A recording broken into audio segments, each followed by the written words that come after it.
This fight is a classic clash between a pressure-heavy inside fighter and a distance-oriented striker, and stylistically it heavily favors the man who can impose his preferred range more consistently.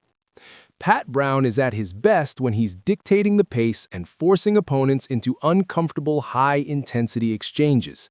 As a pressure fighter, he closes distance quickly and deliberately, cutting off space rather than chasing. His fast hands and power in both left and right make him dangerous in every exchange, particularly in the pocket where he excels. Brown's combination of timing and accuracy allows him to capitalize on even minor defensive lapses, and his preference for hooks makes him especially effective against opponents who struggle with lateral movements or clean exits. What really separates Brown is his conditioning and awareness. He can maintain a high work rate over multiple rounds without a noticeable drop-off, which is crucial for his style. Even though his footwork is considered a weakness, it doesn't hinder him as much because he understands positioning well. His defensive and offensive awareness allow him to stay composed in close range, slipping or blocking just enough while continuing to apply pressure. Vasil Ducar, in contrast, is more comfortable fighting at range. He prefers to operate behind straights and occasional uppercuts, trying to keep opponents at the end of his punches. While his footwork and head movement are serviceable, they are not refined enough to consistently control distance against the relentless pressure fighter. His disengagement is only fair, which becomes a major issue against someone like Brown who thrives on trapping opponents.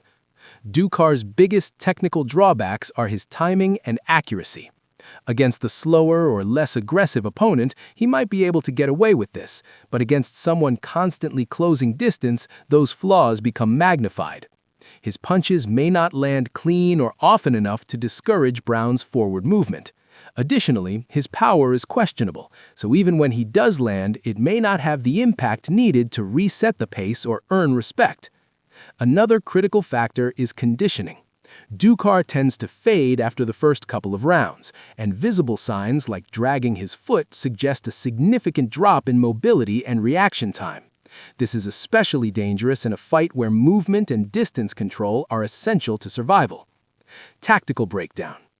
Early in the fight, Ducar's best chance lies in establishing range immediately. If he can use his straights effectively, maintain distance, and avoid prolonged exchanges, he could frustrate Brown temporarily. Quick entries and exits, combined with disciplined movement, may allow him to land a few clean shots and stay out of danger in the opening round. However, this approach requires a level of precision and consistency that Ducar has not consistently demonstrated. As Brown applies steady pressure, cutting off the ring and forcing exchanges, Ducar will need to work harder and harder just to maintain space. By the second round, the dynamic is likely to shift.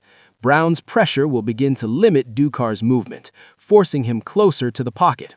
This is where Ducar's average disengagement and declining conditioning start to become major liabilities.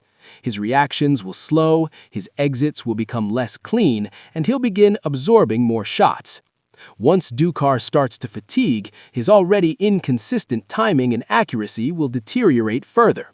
His output may decrease, and his defensive lapses will become more frequent. Meanwhile, Brown will continue pressing forward with the same intensity, taking advantage of every opening. Prediction.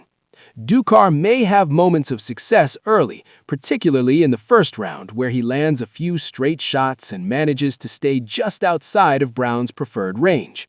He might even escape the pocket a few times while still fresh. But as the fight progresses, Brown's relentless pressure will gradually break down Ducar's movement and composure. Ducar will find himself increasingly trapped in the pocket, where Brown's fast hands, hooks, and accuracy give him a clear advantage.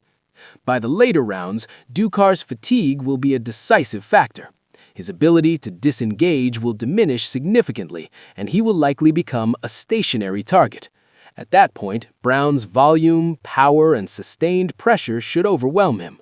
The most probable outcome is a knockout or stoppage for Pat Brown in the mid to late rounds, less driven by a single punch and more by cumulative damage and exhaustion.